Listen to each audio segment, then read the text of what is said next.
A partir de este momento, en Madero FM, los invitamos a escuchar Perspectivas con Guillermo Holzman y Percival Madero.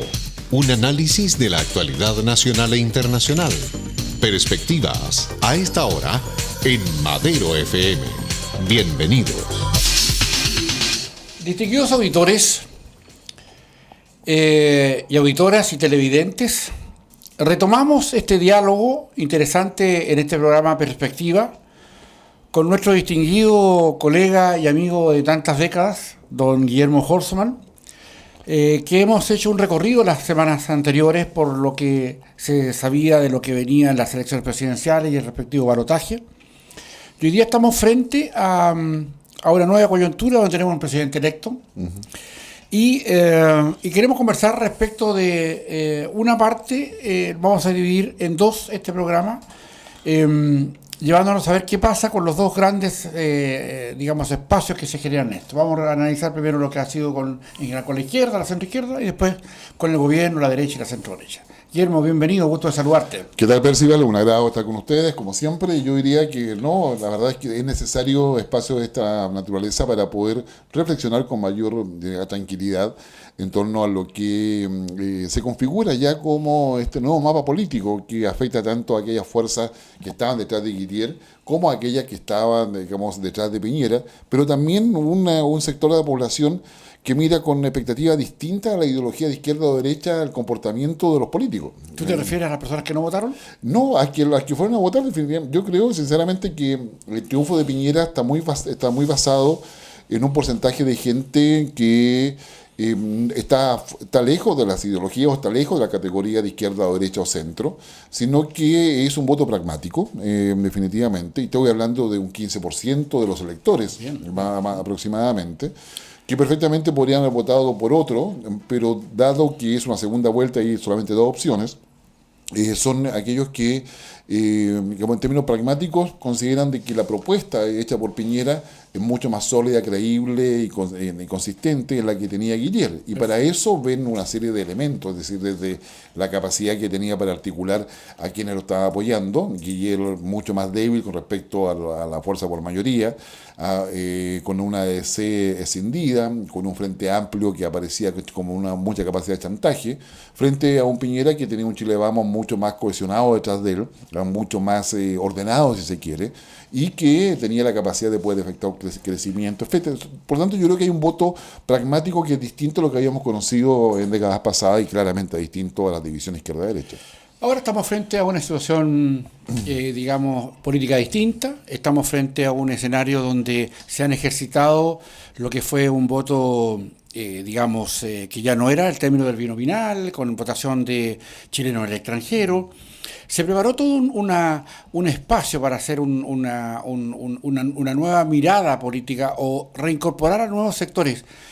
A tu juicio, ¿qué ocurre con esto? Porque la composición de la nueva fuerza, particularmente la izquierda, queda dividida en espacios bastante parejos entre el Frente Amplio, con un 20% y 20% que saca la Beatriz Sánchez y un 20% que saca Guillier. Y cómo eso objeta que, teniendo mayoría en la primera vuelta presidencial, la izquierda la pierde en la segunda vuelta. ¿Qué pasó ahí? ¿Cuál podrían ser? ¿Cómo desmenuzamos? ¿Cómo interpretamos en la conducta de la gente que finalmente votó por Guillier, que fue un 45%? A ver, yo te diría que acá hay varias cosas que tomar en cuenta. La primera es que en todo lo que hoy día nosotros llamamos centro-izquierda o izquierda, hay una fragmentación evidente, y una fragmentación a tal nivel que finalmente da paso a un frente amplio con una propuesta desideologizada inicialmente, pero detrás de eso con una reideologización orientada a un socialismo progresista muy de raigambre, yo diría Foro de Sao Paulo, venezolano, en términos de un chavismo detrás de eso, una combinación de varios elementos, pero que al final se reflejan en una sola palabra: transformación. Y lo que Frente Amplio, los movimientos que están ahí, los partidos, están idea de transformar el modelo político y el modelo económico del país. Y toman una distancia evidente de lo que es la nueva mayoría en aquel instante, una nueva mayoría que trata de irse también por un lado, por una línea más progresista, pero donde teníamos un Partido Socialista fragmentado, una democracia cristiana dividida, ¿ya? Un PPD también fragmentado, ¿ya? Que el PPD es una sumatoria de personalidades dentro de las políticas, ¿ya? Un partido radical socialdemócrata que aparecía tratando de poder sobrevivir dentro de ese conglomerado, ¿ya? Y en consecuencia no logran ponerse de acuerdo, y probablemente ahí la figura más relevante fue Álvaro Elizalde, ¿ya? Un Álvaro Elizalde que llega con la idea de una renovación de la política dentro de los partidos tradicionales, y que en definitiva va colocando una serie de ideas fuerza que impiden que Ricardo Lagos sea finalmente el candidato presidencial, que le terminan no yéndose a primarias por la nueva mayoría, que termina con la separación de la democracia cristiana, o sea, por lo menos no la separación, sino la exclusión de la democracia cristiana y la propia democracia cristiana que decide salirse a la nueva mayoría y con candidato propio. Y en consecuencia, todo eso nos da al menos que dentro de ese conglomerado hay dos grandes realidades. Una tradicional, heredera de la concertación en parte, tratando de darle un nuevo barniz, ¿ya? Y una nueva fuerza que se inscribe en un frente amplio que trata de ser el heredero de los movimientos sociales, ¿ya? Movimientos sociales tanto estudiantiles como laborales, con No Más AFP, por ejemplo, y que va por propuestas muy pragmáticas y intenta ser transversales, y que finalmente las capitaliza sin pensarlo siquiera a nivel planificado de esa manera, obteniendo más de un 14% en las elecciones parlamentarias y un poquito más de un 20% con una Beatriz Sánchez que se instala, yo diría en forma impensada, como una líder del Frente Amplio. Ahora, Guillermo, claro, estamos frente a una realidad que falta que va a ser mucha agua bajo el puente, porque recién tenemos un movimiento muy joven en el Frente Amplio, nuevos liderazgos, personas con escasa experiencia algunos. Sin embargo, cuando lo he leído también en algunos análisis de prensa internacional, cuando uno trata de establecer criterios como un Frente Amplio y se encuentra que tiene un movimiento, un partido que quiere ser una fuerza política, pero que está compuesto por 14 movimientos. O sea, ya conocemos la historia del país, sabemos cuando eso se ha integrado de esa manera. ¿Cuál podría ser, en el fondo, la virtud de un movimiento que, siendo Nobel y no teniendo y siendo líquido, cómo va, digamos, a reservar o cómo va a generarse expectativas para no morir en el intento y llegar a ser tal vez una fuerza política respetada en unos 4 años más? Bueno, yo creo que ese es el desafío Frente Amplio. Hoy día Frente Amplio ha tenido que ir tomando decisiones. La primera de ellas es acaso va a aliarse o no con una nueva mayoría que está en un proceso evidente de desintegración, si es que no está ya desintegrada. En términos de poder ver si efectivamente son capaces de adecuarse al marco de referencia que le da el Congreso y su funcionamiento. El Congreso es una institución republicana, obviamente democrática, sin lugar a dudas, y tiene sus formas, ¿ya? Tiene su manera de funcionamiento, sí, claro. Y son bastante rígidas en muchos sentidos, ¿ya? Y eso ha llevado a que Jackson, ya sea la Revolución Democrática, a los autonomistas u otros movimientos, vean la idea de que quizás negociar la presidencia de la Cámara no sea mala idea, ¿ya? Porque eso les da injerencias sobre comisiones, sobre temáticas, en lo que le corresponde como potestades que tiene, ¿ya? No obstante que gran parte de la agenda del legislativo la maneja el ejecutivo, pero el trabajo interno sí tiene mucho que ver con ello. Tiene que ver con la conformación de comisiones. En consecuencia, si el Frente Amplio, como algunos de sus dirigentes, particularmente del Partido Humanista, han dicho que van a gobernar con cara al pueblo y de espalda al Congreso, es bastante complejo eso, porque significaría que no estarían, digamos, haciendo el trabajo que le corresponde dentro de esa formalidad que se requiere. Por lo tanto, la primera, yo diría, definición de Frente Amplio es saber qué cosas van a hacer dentro del Congreso. Si van a hacer solamente, porque dentro del Congreso no pueden comportarse como movimientos, no pueden estar haciendo protesta. Rosita Motúa, que probablemente es un ícono, digamos, más allá de sus capacidades intelectuales que la tiene, porque como es un creador, digamos, sin lugar a dudas, en definitiva va a tener que adecuarse a esa formalidad. Pero también significa, por ejemplo, que Frente Amplio, en virtud de esa definición que ha hecho, es que las comisiones van a ser eternas porque se estaría convocando a toda la ciudadanía que vaya a las comisiones. En consecuencia, los debates de proyectos de ley pueden ser infinitos. Y eso claramente afecta la dinámica del gobierno y particularmente de las prioridades que puede tener Sebastián Piñera. Ahora, digamos también que, no sé si decirlo de esta manera, pero yo creo que la izquierda tradicional, la que formó la Concertación, por ejemplo, y también la nueva mayoría, que es la Concertación más del Partido Comunista, debe estar, digamos, todavía no ha tocado fondo respecto de considerar efectivamente los porqués de la derrota. Y yo no sé, Guillermo, si en esta visión ellos van a poder buscar todas las condiciones que esta derrota le está imponiendo, y si finalmente esto va a significar que la izquierda tradicional sea la que desaparezca y que sea absorbida por un Frente Amplio. Ahora, eso puede ser ciencia ficción, porque hay experiencias de sobra en el socialismo y en la concertación de líderes que están 40, 50 años en esto, pero ¿qué te parece a ti? Porque en el fondo ¿no estará también el Frente Amplio aprovechando una oportunidad para de alguna manera no ser segundo o como vagón de cola en esto y querer efectivamente tomar la bandera de la izquierda para representarla mejor probablemente? Yo diría que el tema izquierdo hoy día está superado por la realidad. Ellos son progresistas, si queremos llamarlo de alguna manera, o una izquierda del siglo XXI, si te gusta llamarlo de esa forma, pero ya los cánones de análisis del siglo XX están totalmente fuera de foco, y eso es aplicable tanto a la izquierda como a la derecha, no Sí. digamos en forma indistinta.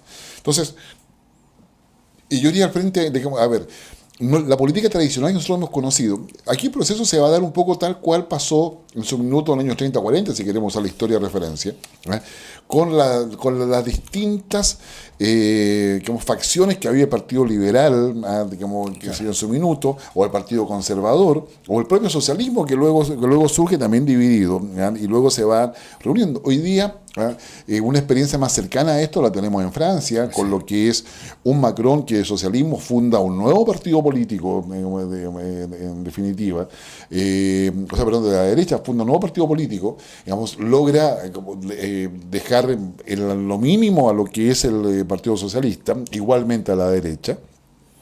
Y por lo tanto hay un cambio acá, un proceso de reideologización, me debería decir yo, que tiene parámetros completamente distintos a los ejes en los cuales se estaba dando el debate político. Sin embargo, yo te diría, aparte de eso, que es importante y que da para mucha conversación, hay otro elemento que también es relevante.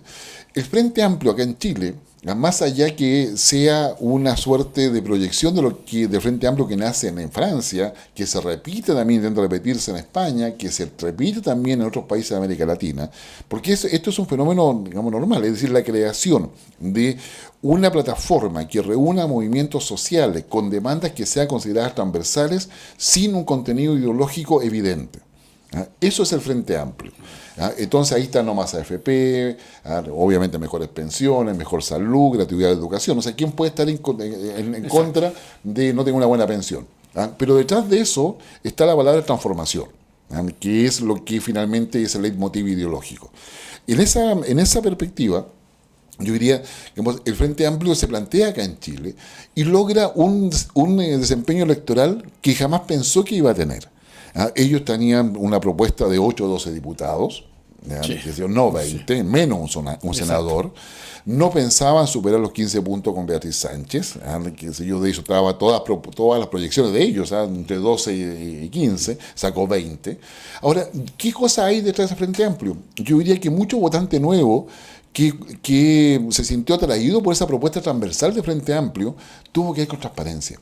Tuvo que ver, o sea, quiénes son los que no son votados finalmente en todo el abanico, y el que más fue más golpeado fue la gente de lo que era la nueva mayoría, es decir, Andrés Saldívar, sí, por decir algo, Escalona, por decir otro nombre, y así podemos ir tomando una serie de nombres que son aquellos que representan de alguna forma la cocina, para aquellos nuevos votantes.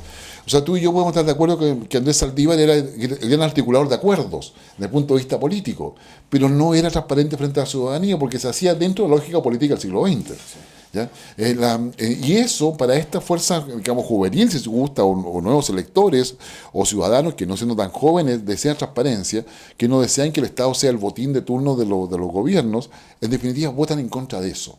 Votan en contra de esa falta de transparencia, ¿ya? Votan en contra de la corrupción, votan en contra de esta suerte de aprovechamiento del Estado, donde, qué sé yo, digamos, Waldo Andrade, por ejemplo, qué sé yo, donde los parientes están todos trabajando en el Estado, pero los parientes los que están de los incumbentes, vamos a decir, los que están en el Estado, pero yo que no estoy en el Estado, que no soy nada y que he sido de izquierda siempre, no tengo nada. Exacto. ¿Ya? Y sucede que no recibo nada, incluso cuando voy a pedir me dicen que no. Entonces yo creo que hay un voto protesta muy, muy fuerte que lo canaliza el Frente Amplio, y un voto protesta que es contra la clase política, pero ¿quién más se ve perjudicado? La clase política que está en el poder. ¿Ya? Y eso creo que es bastante concreto. Por lo tanto, es cierto, es decir, la votación de Beatriz Sánchez está inflada por eso, Sí. Digamos, por lo tanto no es un voto ideológico, digamos, completamente. La votación de nuevos parlamentarios también está inflada por eso, y eso para el Frente Amplio significa un imperativo y una necesidad de buscar los puentes para ponerse de acuerdo. Es altamente probable de que el Frente Amplio termine dividido. Es decir, y que para las próximas elecciones, para las municipales primero y las parlamentarias posteriormente y presidenciales, finalmente no logre consolidarse. Eso diría, porque 14 movimientos y partidos políticos, que además tienen que jugar dentro ahora del Congreso, no desde fuera. ¿Ya?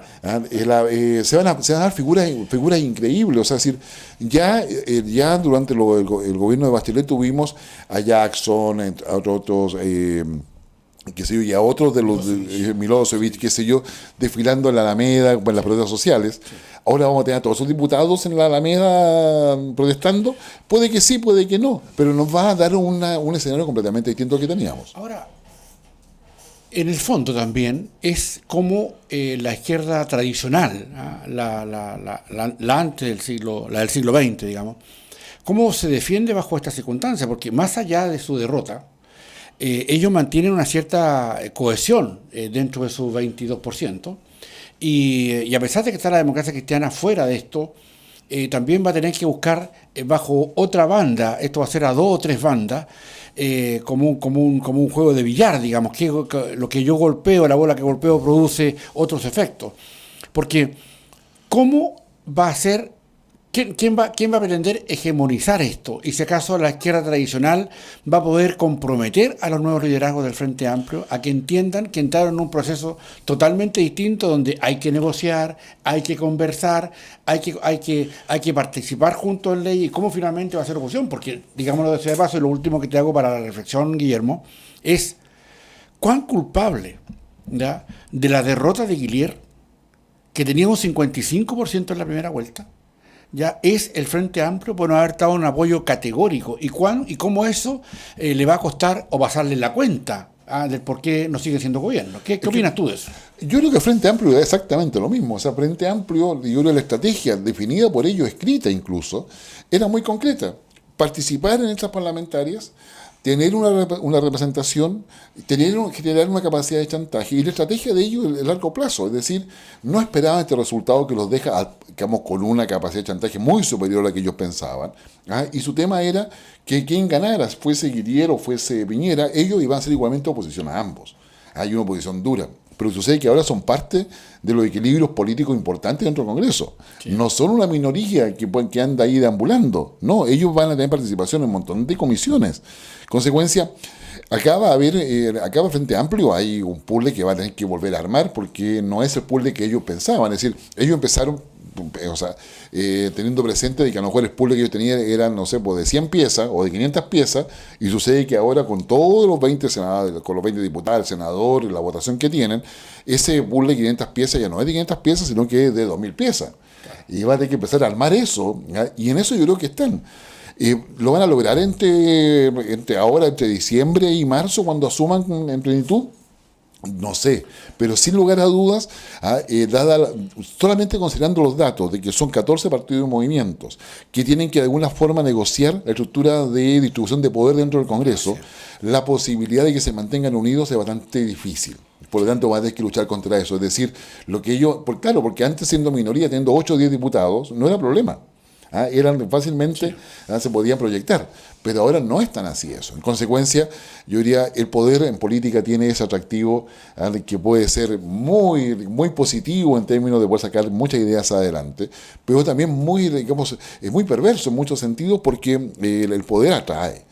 Digamos, Sí. y los movimientos que están ahí, como tú bien decías, tienen poca experiencia, quieren cambiar las cosas, pero ahora que están con el poder, ¿cómo lo van a hacer? Entonces ahí tienen que aprender muchas cosas. Ahora, la izquierda, lo que llamamos la izquierda tradicional, yo creo que está en el proceso. ¿Cuál es el proceso?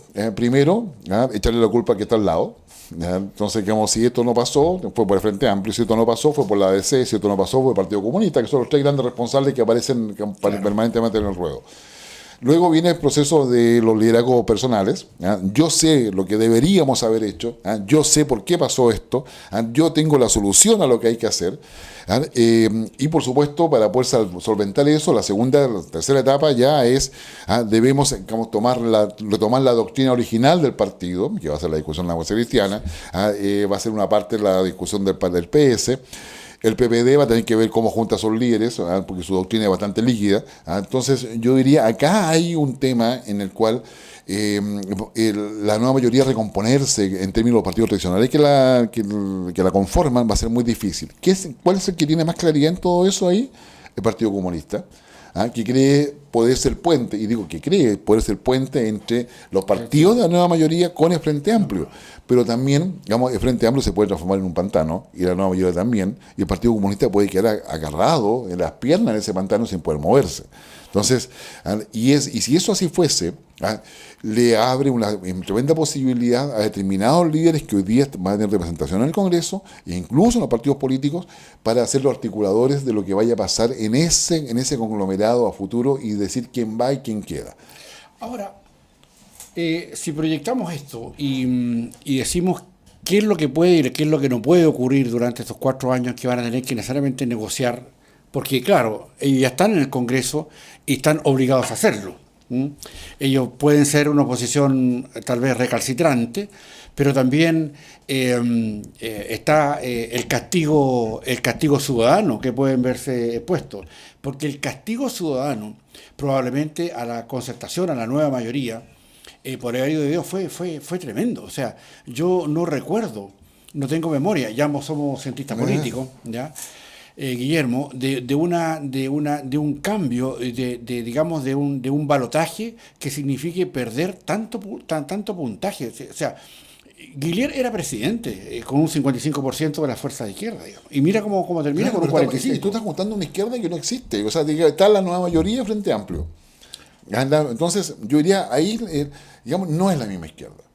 Son izquierdas completamente distintas. El Frente Amplio es una izquierda, si gusta, del siglo XXI, por llamarlo de alguna forma, Sí, que está motivada por varias otras cosas. Pero si me permite un paréntesis, ¿no será, Guillermo, que la izquierda, al no tener modelo ideológico, después de las grandes circunstancias del siglo pasado, la caída del muro de Berlín, la disolución de la Unión de Repúblicas Socialistas Soviéticas, cuando el modelo de izquierda era sostenido por una ideología que no se sustenta y que cae, ¿no será que recién estén entendiendo que el hacer políticas públicas y generar recursos y riqueza pasará algo por este lado? Porque en el fondo como que se sienten hoy día tal vez atrapados en un modelo de economía neoliberal que tuvieron que llevarla adelante porque no tenían otra con que llevarla. Entonces, eso mismo causó que el Frente Amplio probablemente viera las cosas de una manera distinta y usar ese argumento político. Sí. Mira, la concertación que después deriva la nueva mayoría en incorporarse en el Partido Comunista,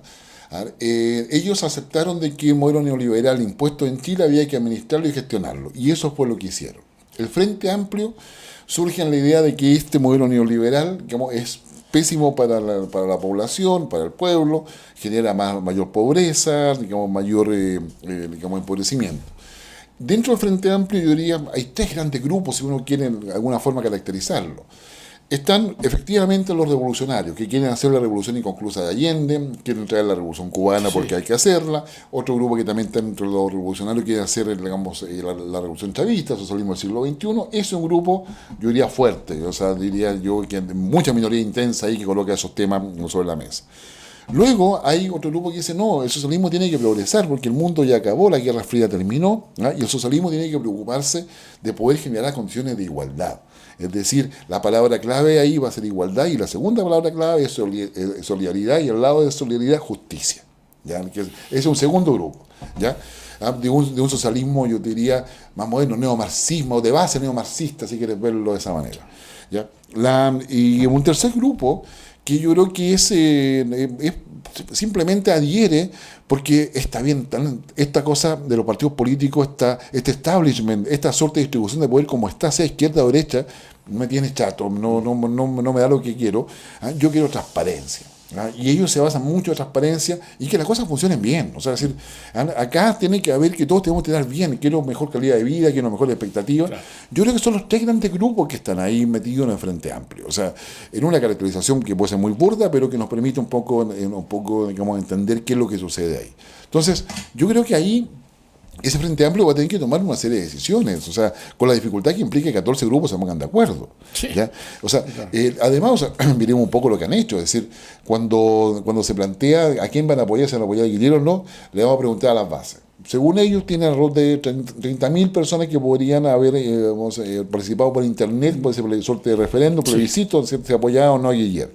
Respondieron menos de 5.000. ¿Ya? ¿Ya? Pero eso lo transformaron en un acto democrático. O sea, es decir, digamos, en términos de discurso, o sea, nosotros le preguntamos a las bases. Que hayan respondido 5.000 y no 30.000, da lo mismo. Claro. Pero, digamos, esos 5.000 dice lo que se hace. Entonces, acá también hay un poco de manipulación, instrumentalización de los mecanismos democráticos. ¿No? Y no te digo que si fue por internet o no por internet, digamos todo lo que tú quieras. El tema no más FP tuvo más de 1 millón de personas en la calle, pero cuando tú ibas al internet había muchísimos menos. Entonces, yo diría, acá hay un tema de juego político que es necesario entenderlo, que se mueve en la Frente Amplio y colocó las ideas en virtud de las minorías intensas que tiene, y colocó ideas, logró traspasar las ideas fuerzas, 140 caracteres de Twitter, o redes sociales en general, al discurso político, y todo el resto de la clase política respondiendo, reaccionando a eso. Era impresionante, hoy sigue siendo impresionante. Sí. ¿Ya? O sea, es decir, basta que alguien coloque, por ejemplo, que en Gendarmería, digamos, en cada reo, se gastan 720.000 y que en Sename son 200.000 para que haya un despelote. Y sucede que estamos hablando de dos cosas completamente distintas. O sea, decir, como tú me dijeras, no, a los reos no hay que darles nada y a los niños hay que darles todo. Digamos, estamos hablando de dos dimensiones completamente distintas que no se condicen la comparación una con otra. Digamos, no obstante la necesidad de colocarle mucho más recursos a los niños. Digamos, el ministro de Justicia finalmente ya dice, no, es mucho más por cada niño. Claro, pero esos números no los tenemos. Entonces cuando tú colocas una cosa de esa naturaleza en redes sociales, se transforma en que todos los ministros tienen que dar cuenta de eso. La presidenta o el presidente. Bueno, eso es lo que hace la minoría intensa, y eso es lo que logró el Frente Amplio, y eso es lo que logró motivar, y mover mucho en términos de que la inequidad era un tema tan relevante de que finalmente tiene los resultados electorales que ha tenido. ¿Y eso por qué finalmente entonces, de acuerdo a ese criterio, por qué redunda en la derrota de Guillier? Porque Guillier no daba certeza ni del manejo necesario de los otros partidos políticos, porque todo el mundo reconoce que acá es un presidencialismo, y más allá de lo que haya cooperado la campaña de Piñera, finalmente el porcentaje de electores que da el triunfo finalmente es pragmático. Es decir, Guillier no es de los partidos políticos, los partidos políticos no lo acompañan, ¿ya? El Frente Amplio no está con Guillier, digamos, salvo que Guillier se entregue completo al Frente Amplio. Guillier cambia las cosas. No demuestra la habilidad que se requiere tener. Para ese porcentaje estamos hablando de un porcentaje de 500.000 votos. Sí. O sea, de ese porcentaje estamos hablando. O sea, claro, porque Guillier, o sea, al frente, tanto el Partido Comunista, que se jugó mucho por Guillier y tal cual Piñera, cada uno tenía su voto duro. Pero el voto duro de Piñera, según mi estimación, voto duro asegurado, así como en urna, 45-46%. O sea, eso logró con su campaña. Y Guillier estaba en el 40%. Es decir, con voto duro. Claro. El diferencial que se produce por este voto pragmático, que no tiene que ver con el tema ideológico. Entonces, ya está cambiando de posición a la medida del candidato que lo ofrezca. Exactamente, es un voto que el que fue a votar en la primera vuelta votó cruzado entre presidencial y parlamentario. Y la democracia cristiana, que tuvo que huir un poco, digamos, de la nueva mayoría por el trato de que había sido objeto, digamos, como no se le escuchó y decir el camino propio, ¿qué papel va a jugar todo esto? Porque, digámoslo o no, tiene una fuerza todavía razonable en la Cámara y en el Congreso, o sea, y en el Senado, y por ello también van a tener que pasar las leyes. Entonces, ¿cuál es la función que va a cumplir acá? Porque cada vez más es empujada la democracia cristiana hacia un centro pro derecha, por decirlo así, digamos. ¿Qué va a hacer la democracia cristiana? Yo diría que la democracia cristiana, a ver, yo creo que en primer lugar, ahora en enero entiendo tienen su cónclave, convención, claro, Congreso, pero van a depender mucho del PPD y del PS, ya lo que haga en el PPD y PS.